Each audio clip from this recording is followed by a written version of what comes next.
திருத்தல இறைவனை தரிசனம் செய்து தொழில் ஆரம்பித்தால் கோடியாக பெருகும் என்பது ஐதீகம். நமக்கு ஒரு நல்ல காலம் பிறக்கணும், நம்மளோட பாவமும் தோஷமும் நீங்கக்கூடிய நேரம் வரும்பொழுது தான் இந்த கொட்டையூர் தலத்துக்கு இங்கே அருள் பாலிக்கக்கூடிய கோடீஸ்வரரை நாம் தரிசனம் செய்ய முடியும். இத்திருத்தல இறைவனை தரிசித்தால் காசியில் செய்த பாவம் கூட இத்திருத்தலத்தில் போகும் என்பதால் ஒரு தடவையாவது இத்திருத்தலத்தை தரிசனம் செய்தால் இப்பிறவி பலனை அடையலாம். இந்த ஒரு சிவாலயத்துக்கு நாம் நம் வாழ்நாளில் ஒரு தடவை தரிசனம் பண்ணாலும் 1 கோடி சிவாலயங்களுக்கு சென்று தரிசனம் செய்தால் என்ன பலனோ அந்த பலனை இந்த ஒரு தலத்திலேயே நம்மால் பெற முடியும். இத்திருத்தலத்தில் ஆத்ரேயர், பத்ரயோகி, மார்க்கண்டேயர், ராமர், பிரம்மா, ஆதிசேஷன் ஆகிய தேவர்களெல்லாம் பூஜிக்கப்பட்ட திருத்தலமாகும். நவகிரகங்கள் பார்த்தோம் அப்படின்னா அனைத்து நவகிரகங்களும் தங்களுக்குரிய வாகனங்களோடு அமர்ந்த கோலத்தில் காணப்படுறது ஒரு தனி சிறப்பு. வாகனங்களோடு இருக்கக்கூடிய நவகிரகத்தை நம்ம எல்லாரும் நல்லா தரிசனம் பண்ணிக்கிறோம். பாருங்கள், சூரிய பகவான் 7 குதிரை பூட்டப்பட்ட அந்த ரதத்தில் எவ்வாறு செல்றாரு அப்படிங்கிறதெல்லாம் ரொம்ப தத்ரூபமான முறையில் அமைக்கப்பட்டிருக்கு. இந்த மாதிரி வாகனங்களோடு இருக்கக்கூடிய நவகிரகங்களை வாகனம் சம்மந்தமான தொழில் செய்கிறவங்க, அதாவது ஆட்டோமொபைல்ஸ் இண்டஸ்ட்ரியில் வேலை பார்க்குறவங்க, டூர்ஸ் அண்ட் ட்ராவல்ஸ் நடத்துகிறவங்க, பேருந்து உரிமையாளர்கள், இவங்கெல்லாம் வாகனங்களோடு இருக்கக்கூடிய இந்த நவகிரகங்களை வழிபாடு செய்யும் பொழுது வாகனம் சம்பந்தமான தொழிலில் லாபம் கோடிக்கணக்காக சித்திக்கும் அப்படிங்கிறது நம்பிக்கையாக காணப்படுது.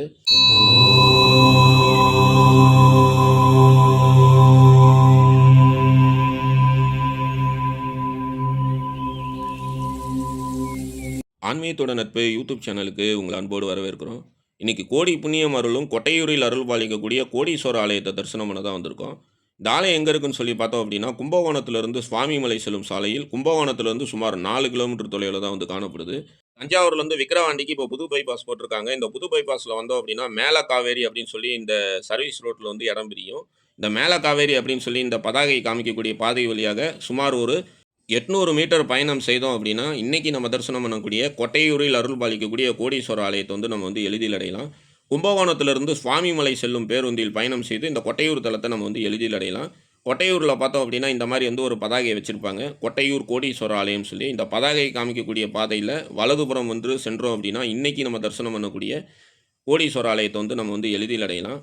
நமக்கு ஒரு நல்ல காலம் பிறக்கணும், நம்மளோட பாவமும் தோஷமும் நீங்கக்கூடிய நேரம் வரும்பொழுது தான் இந்த கொட்டையூர் தலத்துக்கு இங்கே அருள் பாலிக்கக்கூடிய கோடீஸ்வரரை நாம் தரிசனம் செய்ய முடியும். இந்த ஒரு சிவாலயத்துக்கு நாம் நம் வாழ்நாளில் ஒரு தடவை தரிசனம் பண்ணாலும் 1 கோடி சிவாலயங்களுக்கு சென்று தரிசனம் செய்தால் என்ன பலனோ அந்த பலனை இந்த ஒரு தலத்திலேயே நம்மால் பெற முடியும்.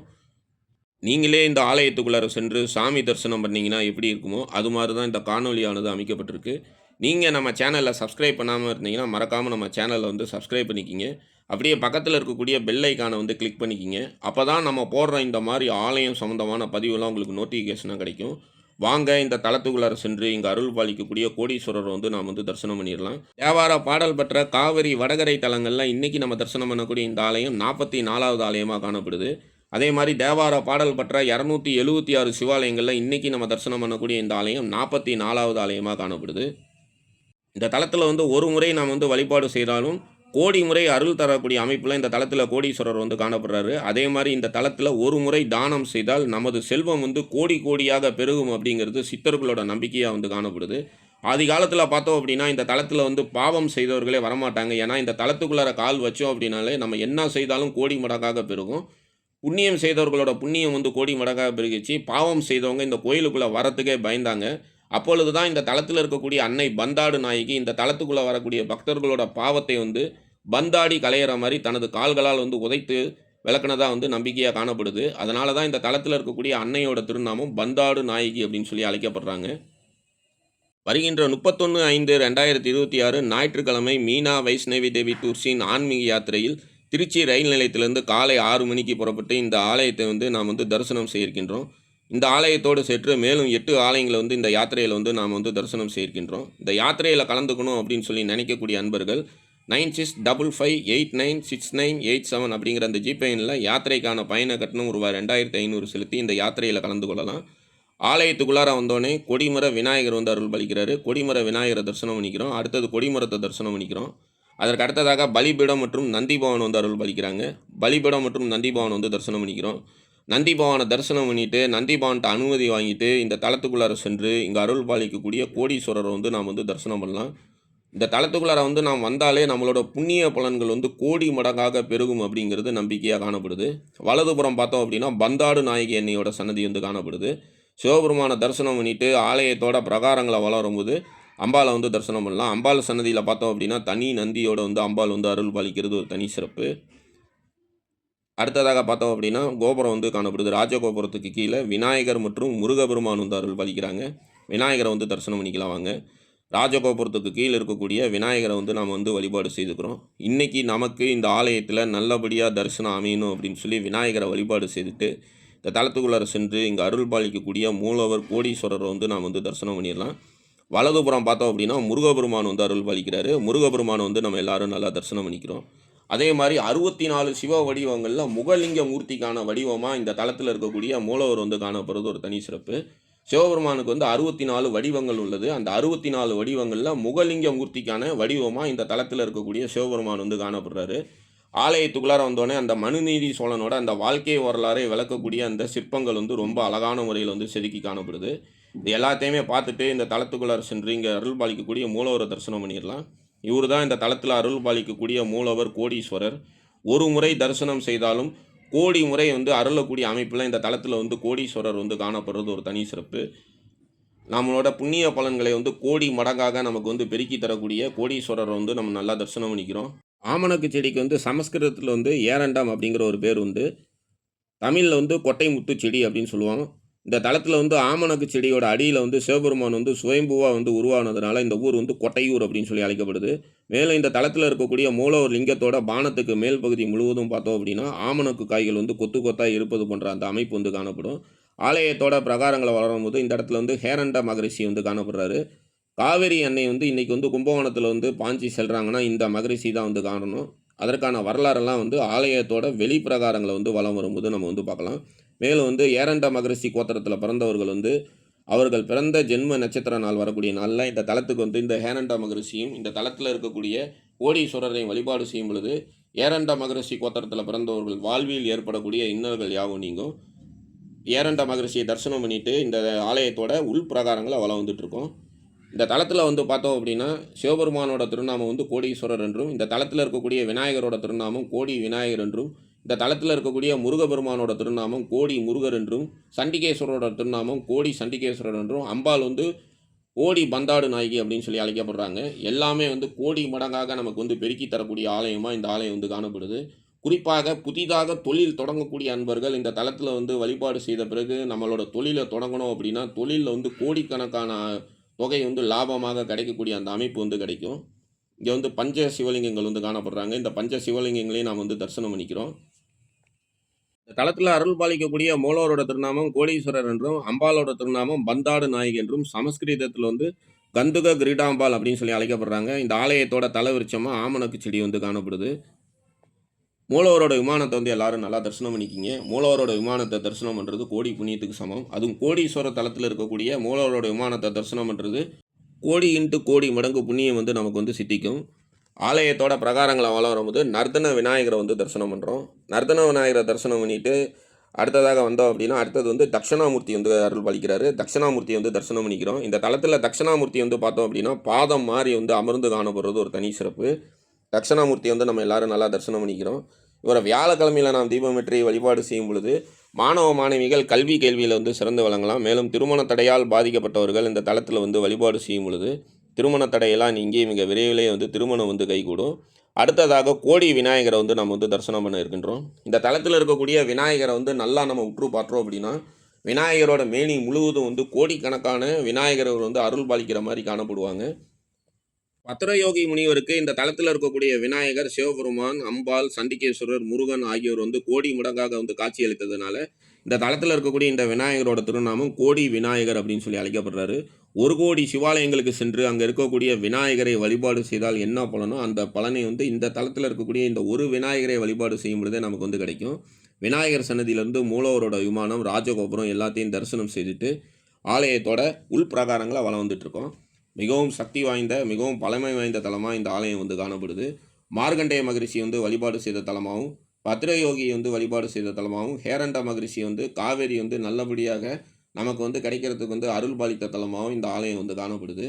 அது எல்லா வரலாறையுமே ஆலயத்தோட வெளி பிரகாரங்களை வரும்போது நம்ம வந்து விவரமாக பார்க்கலாம். எந்த தளத்தில் வந்து நம்ம வந்து பாவம் செய்திருந்தாலும், காசியிலேயே நம்ம வந்து பாவம் செய்திருந்தாலும், இந்த கொட்டையூரில் வந்து வழிபாடு செய்தோம் அப்படின்னா, அந்த பாவங்கள்லாம் வந்து தவிடுபொடி ஆகும் அப்படிங்கிறது நம்பிக்கை. ஆனா கொட்டையூரில் பாவம் செஞ்சோம் அப்படின்னா, கட்டையில அப்படின்னு சொல்லி ஒரு பழமொழி இருக்கு. கொட்டையூரில் வந்து நாம் செய்யக்கூடிய பாவங்கள் வந்து கோடி மடங்காக பெருகிரும். லிங்கோத்பவரை வந்து தரிசனம் பண்ணிக்கிறோம். அடுத்ததாக இந்த தலத்தில அருள் பாலிக்கக்கூடிய கோடி முருகனை வந்து நம்ம எல்லாரும் நல்லா தரிசனம் பண்ணிக்கிறோம். செவ்வாய்க்கிழமை இந்த தலத்துக்கு வந்து இங்கு அருள் பாலிக்கக்கூடிய இந்த முருகப்பெருமானுக்கு நாம் தீபமேற்றி வழிபாடு செய்யும் பொழுது, செவ்வாய் தோஷத்தால் ஏற்படக்கூடிய திருமண தடை ஏதாவது இருந்ததுன்னா, அந்த திருமண தடையெல்லாம் நீங்கும். மேலும் இந்த முருகனை வந்து சஷ்டியில வழிபாடு செய்யும் பொழுது, குழந்தை பாக்கியம் இல்லாமல் தவிக்கக்கூடிய அன்பர்களுக்கு குழந்தை பாக்கியம் வந்து கிடைக்கும். கோடி மடங்கு புண்ணிய பலன்களை வழங்கக்கூடிய கோடி முருகனை வந்து நம்ம எல்லாரும் நல்லா தரிசனம் பண்ணியாச்சு. அடுத்ததாக கஜலட்சுமி அன்னையை வந்து தரிசனம் பண்ணிக்கிறோம். இந்த தலத்தில் இருக்கக்கூடிய இந்த கஜலட்சுமி அன்னையை வெள்ளிக்கிழமையில் வந்து நாம் தீபமேற்றி புதிய தொழிலை வந்து நாம் தொடங்கும் பொழுது, நாம் தொடங்கக்கூடிய தொழிலில் வந்து செல்வம் வந்து கொழிக்கும் அப்படின்னு சொல்லி இந்த ஆலயம் வந்து சென்ற பக்தர்களோட அசைக்க முடியாத நம்பிக்கையாக காணப்படுது. அதே மாதிரி தொழில் வந்து நஷ்டமாக இயங்குது அப்படின்னு சொல்லி நினைக்கக்கூடியவர்களும், புதிதாக வந்து ஒரு தொழிலை தொடங்கக்கூடியவர்களும் இந்த கொட்டையூர் தலத்துக்கு வந்து இங்கே இருக்கக்கூடிய கோடீஸ்வரரை வழிபாடு செய்த பிறகு தொழிலை தொடங்கும் பொழுது, தொழிலில் வந்து லாபம் வந்து கோடிக்கணக்காக கிடைக்கும் அப்படிங்கிறது நம்பிக்கையாக வந்து காணப்படுது. அடுத்ததாக துர்க்கை அன்னையை வந்து வழிபாடு செய்துக்கிறோம். இந்த தலத்தில் இருக்கக்கூடிய இந்த துர்க்கை அன்னையை நாம் வந்து வழிபாடு செய்யும் பொழுது, அஷ்டமா சித்திகளும் நமக்கு வந்து சித்திக்கும் அப்படிங்கிறது நம்பிக்கையாக வந்து காணப்படுது. இன்றைக்கும் சித்தர்கள் வந்து பார்த்தோம் அப்படின்னா, அருவ ரூபத்தில் வந்து இந்த தலத்துக்கு வந்து இங்கே இருக்கக்கூடிய இந்த துர்க்கை அன்னையை வழிபாடு செய்து, அஷ்டமா சித்திகளை வந்து கைவர பெற்றதாக வந்து சொல்லப்படுது. அஷ்டமா சித்திகளை வந்து நமக்கு வழங்கக்கூடிய இந்த துர்க்கை அன்னையை வந்து தரிசனம் பண்ணிக்கிறோம். மேலும் இந்த அன்னையை வழிபாடு செய்யும் பொழுது, ராகு பகவானால் நமக்கு ஏற்படக்கூடிய இடர்கள் யாவும் நம்மை விட்டு நீங்கும். துர்க்கை அன்னையை தரிசனம் பண்ண பிறகு இந்த தலத்தில் அருள் பாலிக்கக்கூடிய கோடி சண்டிகேஸ்வரரை வந்து நாம் வந்து தரிசனம் பண்ணிக்கிறோம். கோடி சண்டிகேஸ்வரரை வந்து எல்லாரும் நல்லா தரிசனம் பண்ணிக்கிங்க. ஒரு கோடி சிவாலயத்தில் இருக்கக்கூடிய சண்டிகேஸ்வரரை வழிபாடு செய்தால் என்ன பலனோ, அந்த பலன் வந்து இந்த தலத்தில் இருக்கக்கூடிய இந்த கோடி சண்டிகேஸ்வரரை வழிபாடு செய்யும் பொழுது நமக்கு வந்து கிடைக்கும். அடுத்ததாக ஆலயத்தோட பிரகாரங்களை வளரும்போது எதிரில் பார்த்தோம் அப்படின்னா, இந்த ஆலயத்தோட தலவிருட்சமான ஆமணக்கு செடி வந்து காணப்படுது. அதற்கு அருகிலேயே பார்த்தோம் அப்படின்னா, அமிர்த தீர்த்த கிணறு வந்து காணப்படுது. இந்த தீர்த்த கிணறுல இருக்கக்கூடிய நீரை வந்து நம்ம வந்து சிறிது பருகினாலும் முகப்பொலிவு வந்து ஏற்படும். மாணவ மாணவிகள் கல்வியில் வந்து சிறந்து விளங்கலாம். 12 ஆண்டுகளுக்கு ஒரு முறை கும்பகோணத்தில் பார்த்தோம் அப்படின்னா, மகாமகம் வந்து வெகு சிறப்பான முறையில் வந்து கொண்டாடப்படும். இந்த மகாமக தலங்கள் அப்படின்னு சொல்லி 12 சிவாலயங்கள் வந்து காணப்படுது. அந்த 12 சிவாலயங்களில் ஒரு தலமாக இன்றைக்கி நம்ம தரிசனம் பண்ணக்கூடிய கொட்டையூரில் இருக்கக்கூடிய இந்த கோடீஸ்வரர் ஆலயம் வந்து காணப்படுது. அடுத்ததாக நவகிரக மண்டபத்துக்கு வரோம். இந்த தலத்தில் நவகிரகங்கள் பார்த்தோம் அப்படின்னா, அனைத்து நவகிரகங்களும் வந்து தங்களுக்குரிய வாகனங்களோடு வந்து அமர்ந்த கோலத்தில் வந்து காணப்படுறது ஒரு தனி சிறப்பு. வாகனங்களோடு இருக்கக்கூடிய நவகிரகத்தை வந்து நம்ம எல்லாரும் நல்லா தரிசனம் பண்ணிக்கிறோம். பாருங்கள், சூரிய பகவான் வந்து 7 குதிரை பூட்டப்பட்ட அந்த ரதத்தில் வந்து எவ்வாறு செல்றாரு அப்படிங்கிறதெல்லாம் ரொம்ப தத்ரூபமான முறையில் வந்து அமைக்கப்பட்டிருக்கு. இந்த மாதிரி வாகனங்களோடு இருக்கக்கூடிய நவகிரகங்களை வாகனம் சம்மந்தமான தொழில் செய்கிறவங்க, அதாவது வந்து ஆட்டோமொபைல்ஸ் இண்டஸ்ட்ரியில் வேலை பார்க்குறவங்க, டூர்ஸ் அண்ட் ட்ராவல்ஸ் நடத்துகிறவங்க, பேருந்து உரிமையாளர்கள், இவங்கெல்லாம் வந்து வாகனங்களோடு இருக்கக்கூடிய இந்த நவகிரகங்களை வந்து வழிபாடு செய்யும் பொழுது வாகனம் சம்பந்தமான தொழிலில் வந்து லாபம் வந்து கோடிக்கணக்காக சித்திக்கும் அப்படிங்கிறது நம்பிக்கையாக காணப்படுது. பைரவர், சூரிய பகவான் மற்றும் சனீஸ்வர பகவானை வந்து நம்ம எல்லாரும் நல்லா தரிசனம் பண்ணிக்கிறோம். இவங்களை தரிசனம் பண்ணிட்டு வந்தோம் அப்படின்னா, அடுத்தது இந்த தலத்தில் அருள் பாலிக்கக்கூடிய அம்பாளை வந்து தரிசனம் பண்ணிடலாம். இவங்க தான் இந்த தலத்தில் அருள் பாலிக்கக்கூடிய அம்பாள் பந்தாடு நாயகி. கால்பந்து வீரர் வந்து கால்பந்தை வந்து உதைக்கக்கூடிய அந்த அமைப்பில் வந்து அம்பாள் வந்து இந்த தலத்தில் வந்து அருள் பாலிக்கிறது ஒரு தனி சிறப்பு. மேலும் இந்த தலத்தில் இருக்கக்கூடிய அம்பாளை வந்து வழிபாடு செய்யும் பொழுது கால்பந்து துறையில் வந்து அதிக பதக்கங்களை வந்து பெறக்கூடிய அந்த அமைப்பு கிடைக்கும். கால்பந்து துறைன்னு மட்டும் கிடையாது, விளையாட்டு துறையில் வந்து அதிக பதக்கங்கள் பெற வழிபாடு செய்ய வேண்டிய அன்னையாக இந்த அன்னை வந்து காணப்படுறாங்க. அதே மாதிரி நம்ம வந்து பெற்றெடுத்த பிள்ளைகள் வந்து அடிக்கடி விளையாட்டுத்தனமாக இருக்காங்க, படிப்பில் வந்து கவனம் செலுத்த மாட்டேங்கிறாங்க அப்படின்னு சொல்லி வருந்தக்கூடிய பெற்றோர்கள் இந்த தலத்துக்கு வந்து இங்கே இருக்கக்கூடிய இந்த பந்தாடு நாயகி அன்னையை வழிபாடு செய்யும் பொழுது உரிய காலத்தில் வந்து விளையாட்டில் வந்து கவனம் செலுத்திவிட்டு மீதமுள்ள காலத்தை வந்து அவங்க வந்து படிப்பில் வந்து செலுத்தக்கூடிய அந்த ஆற்றலை வந்து இங்கே இருக்கக்கூடிய பந்தாடு நாயகி அன்னை வந்து வழங்குவாங்க அப்படின்னு சொல்லி நம்பிக்கையாக வந்து காணப்படுது. அந்த காலத்தில் பார்த்தோம் அப்படின்னா, பாவம் செய்தவர்கள் வந்து இந்த ஆலயத்துக்குள்ளார வரத்துக்கே பயப்படுவாங்க. கொட்டையூரில் வந்து செய்த பாவம் கட்டையில் அப்படின்னு சொல்லி ஒரு பழமொழி இருக்குது. இந்த தலத்துக்குள்ளே வந்து வந்தோம் அப்படின்னாலே நம்மளோட அந்த சக்திகள் அனைத்தும் கோடி மடங்காக பெருகும். பாவம் செய்தாலும் வந்து கோடியாக ஆயிரும், புண்ணியம் செய்தாலும் கோடியாக ஆயிரும் அப்படிங்கிறதுனால பாவம் செய்தவர்கள் இந்த ஆலயத்துக்குள்ளே வரவே பயந்தாங்க. அப்பொழுது இந்த தலத்தில் இருக்கக்கூடிய அன்னை பந்தாடு நாயகி, பாவம் செய்தவர்கள் இந்த ஆலயத்துக்குள்ளே வந்தாலும் அவங்களோட பாவத்தை வந்து உதைத்து எறிவன் அப்படின்னு சொல்லி பந்தாடு நாயகி அப்படிங்கிற திருநாமத்தோடு அருள் பாலிக்கிறாங்க. அதனால் இங்கே வந்து வழிபாடு செய்யும் பொழுது நம்மளோட பாவம் சாபங்கள்லாம் வந்து தீர்க்கப்பட்டு நமக்கு வந்து ஒரு புண்ணிய பலன்கள் வந்து கோடி மடங்காக வழங்கக்கூடிய அமைப்பில் இங்கே வந்து அன்னை பந்தாடு நாயகி வந்து அருள் பாலிக்கிறது ஒரு தனி சிறப்பு. இப்போ வந்து அன்னையை வந்து நம்ம நல்லா தரிசனம் பண்ணியாச்சு. இப்போ இந்த ஆலயத்தோட அர்ச்சகர் நமக்கு இந்த ஆலயத்தோட சிறப்புகள், வரலாறு, இங்க வந்து வழிபாடு செய்றதுனால என்ன பலன் அப்படிங்கிறதெல்லாம் எடுத்துரைப்பாரு. வாங்க அவர் என்ன சொல்றாருன்னு கேட்டுட்டு, ஆலயத்தோட பிரகாரங்கள வலம் வரும்போது, மேலும் இந்த ஆலயத்தோட சிறப்புகள்லாம் நம்ம வந்து பார்க்கலாம். ஹர ஹர நம பார்வதி பதஜே ஹர ஹர மகாதேவா. தென்னாடுடைய சிவனே போற்றி, எந்நாட்டவர்க்கும் இறைவா போற்றி போற்றி. அருள்மிகு பந்தாடு நாயகி சமேத கோடீஸ்வர சுவாமி திருக்கோயில், திருக்கொட்டையூர், கும்பகோணம். இத்திருத்தலமானது ஆமணக்கு க்ஷேத்திரம் என்று சொல்லக்கூடிய கொட்டமுத்து ஸ்தலவிருட்சமாக விளங்கக்கூடியது. அதனால் இத்திருத்தலத்திற்கு கொட்டையூர் என்று பெயர். இத்திருத்தலத்தில் பஞ்சமூர்த்தி ஆகிய கோடி விநாயகர், கோடி சுப்பிரமணியர், கோடி சண்டேஸ்வரர், கோடி தீர்த்தம் என்று எல்லாம் கோடியாக பெறுவதால் இத்திருத்தலமானது கடைசி சிவஸ்தலங்களில் கடைசி சிவாலயமாக கருதப்படுகிறது. காசியில் செய்த பாவம் கூட திருத்தலத்தில் போகும் என்று ஐதீகம். இத்திருத்தல இறைவன் சுயம்பு மூர்த்தி, கோடி விநாயகர் சுயம்பு மூர்த்தி. இத்திருத்தலம் இறைவனானது சுயம்பு வடிவாகவும், இத்திருத்தல இறைவன் சிரசில் சின்ன பிளவில் கங்கை பிரபாவம் கொண்டு வருவதால் கங்கையை பிரத்யட்சமாக வைத்த திருத்தலமாகும். அதே போன்று அப்பர் பாடல் பெற்ற சிவாலயம் அருணகிரிநாதர் பாடல். இத்திருத்தலம் வடகரை திருத்தலங்களில் 44வது திருத்தலமாகும். இத்திருத்தல இறைவனை தரிசித்தால் காசியில் செய்த பாவம் கூட இத்திருத்தலத்தில் போகும் என்பதால் ஒரு தடவையாவது இத்திருத்தலத்தை தரிசனம் செய்தால் இப்பிறவி பலனை அடையலாம். இத்திருத்தலத்தில் ஆத்ரேயர், பத்ரயோகி, மார்க்கண்டேயர், ராமர், பிரம்மா, ஆதிசேஷன் ஆகிய தேவர்களெல்லாம் பூஜிக்கப்பட்ட திருத்தலமாகும். அதே போன்று இத்திருத்தலம் நவக்கிரகங்கள் வாகன மண்டலத்துடன் அமையப்பெற்றது. இது மிகவும் சிறப்பு வாய்ந்தது. இத்திருத்தலமானது மிகவும் பழமையான சிவஸ்தலங்களில் இதுவும் ஒன்றாகும். இத்திருத்தல இறைவனை வழிபட்டால் ஜாதகத்தில் சொல்லக்கூடிய பூர்வ ஜென்ம பாவம், பித்ருதோஷங்கள் நிவர்த்தி. அதே போன்று இத்திருத்தல இறைவனை தரிசனம் செய்து தொழில் ஆரம்பித்தால் கோடியாக பெருகும் என்பது ஐதீகம். அதே போன்று இத்திருத்தலமானது அம்பாள் பந்தாடு நாயகி என்று திருநாமம். அம்பாளை வழிபட்டால் நமக்கு இருக்கக்கூடிய சத்துருக்கள் எல்லாம் நிவர்த்தியாகும் பொருட்டு இத்திருத்தல இறைவிக்கு கந்துக கிரீடாம்பிகை என்று சொல்லக்கூடிய பந்தாடு நாயகி என்று பொருள். அதே போன்று இத்திருத்தலமானது கும்பகோணம் டு சுவாமிமலை மெயின் ரோட்டில் அமையப்பெற்றது. பூம்புகார் டு கல்லணை மார்க்கமாக உள்ள லைன் சாலையாகும். இது கும்பகோணத்திற்கு நியர், கும்பகோணத்தின் முதல் வார்டாக உள்ளது. ரொம்ப சிறப்பான முறையில் இந்த ஆலயத்தோட அர்ச்சகர் நமக்கு இந்த ஆலயத்தோட சிறப்புகள், வரலாறு எல்லாத்தையும் எடுத்துரைச்சாரு. அது எல்லாத்தையுமே நம்ம நல்லா கேட்டுட்டோம். இப்போ இந்த ஆலயத்தோட வெளிப்பிரகாரங்களை வலம் வந்துட்டு இந்த ஆலயத்தோட வரலாறுலாம் நம்ம வந்து பார்க்கலாம். ஒரு முறை காவிரி வந்து பாய்ந்து வரும்பொழுது, திருவலஞ்சுழி பக்கம் வரும்பொழுது பார்த்தோம் அப்படின்னா, பூமிக்கு அடியில வந்து ஒரு சின்ன பிளவு ஏற்பட்டு, அந்த பிளவுக்குள்ளார போய் காவிரி அணை வந்து மறைஞ்சு போயிடுறாங்க. காவிரியே வந்து வெளியில வந்து பார்க்க முடியல. இதனால வந்து மனம் வருந்திய சோழ மன்னன் வந்து ஏரண்ட மகரிஷிட்ட போய் உதவி கேட்குறாரு. அதாவது ஒரு மன்னனோ அல்லது ஒரு மகரிஷியோ வந்து அந்த பள்ளத்துக்குள்ள இறங்கி உயிர் தியாகம் பண்ணா மட்டும் தான் காவிரி அணை வந்து மறுபடியும் வெளியில வருவாங்கன்னு சொல்றாரு. சோழ மன்னன் கூறியதை கேட்ட அந்த ஏரண்ட மகரிஷி சிறிதும் தாமதிக்காமல் அந்த பள்ளத்துக்குள்ளார வந்து தானே இறங்கி காவிரி அணை வந்து வெளியில கொண்டு வந்துடுறாரு.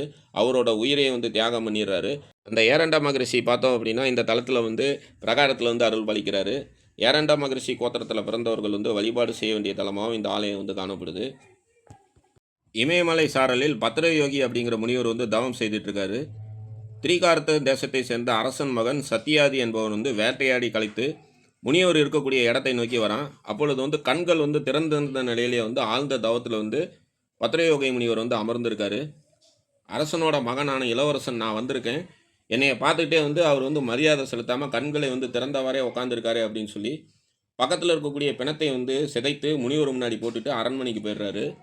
தியானம் கலைந்ததும் முனிவர் வந்து இளவரசன் வந்து தன்னை அவமதித்ததை அறிந்து நேரடியாக அரசவைக்கு சென்று அரசனுக்கு வந்து சாபம் கொடுக்குறாரு. அதே மாதிரி அரசிலன் குமாரனை வந்து பிசாசாக மாறும்படி ரொம்ப கோவமாக சாபம் கொடுத்துட்றாரு. இவ்வாறு வந்து மன்னன் மற்றும் இளவரசருக்கு வந்து முனிவர் வந்து சாபம் கொடுத்ததுனால அவரோட தவ வலிமை வந்து முழுவதுமாக வந்து அவரை விட்டு போயிடுது. சிவபெருமான் அவரிடம், நீ மீண்டும் வந்து அந்த பழைய தவ வலிமையை வந்து பெறணும் அப்படின்னா 1,00,00,000 சிவாலயங்களுக்கு சென்று வழிபாடு செய்தால் தான் உனக்கு வந்து அந்த தவ வலிமை கிடைக்கும்னு சொல்லிடுறாரு. உடனடியாக முனிவரும் வந்து பார்த்தோம் அப்படின்னா ஒவ்வொரு சிவாலயமாக தரிசனம் செய்துட்டு இன்னைக்கு நம்ம தரிசனம் பண்ணக்கூடிய கொட்டையூர் தலத்துக்கு வந்து இங்கே வழிபாடு செய்ய வராரு. அப்பொழுது இந்த தலத்தில் இருக்கக்கூடிய சிவபெருமான் அசரீரியாக வந்து முனிவருக்கு வந்து உணர்த்துறாரு.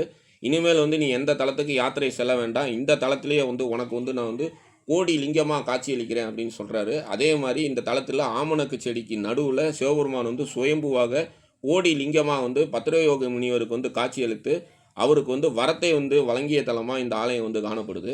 மேலும் இந்த தலத்தில் இருக்கக்கூடிய சிவபெருமான், அம்பாள், விநாயகர், முருகன், சண்டிகேஸ்வரர் ஆகிய பஞ்சமூர்த்திகளும் பத்ரயோகி முனிவருக்கு வந்து கோடி ரூபமாக காட்சியளித்த தலம் அப்படிங்கிறதுனால கோடி மடங்கு புண்ணியத்தை வந்து வழங்கக்கூடிய தலமாக இந்த ஆலயம் வந்து காணப்படுது. மேலும் இந்த ஒரு சிவாலயத்தை நாம் தரிசனம் செய்யும் பொழுது கோடி சிவாலயங்களுக்கு சென்று தரிசனம் செய்த பலனையும் வந்து இந்த ஒரு தலமே வந்து நமக்கு வந்து வழங்கும் அமைப்பில் வந்து காணப்படுது. கும்பகோணம் கும்பேஸ்வரர் தலத்தில் வந்து அந்த அமிர்த குடத்தை வந்து உடைக்கும் பொழுது 12 பாகங்களாக வந்து அந்த அமிர்த குடம் வந்து விழுந்து சிதறிய இடங்களில் 12 சிவாலயங்கள் உருவாச்சு.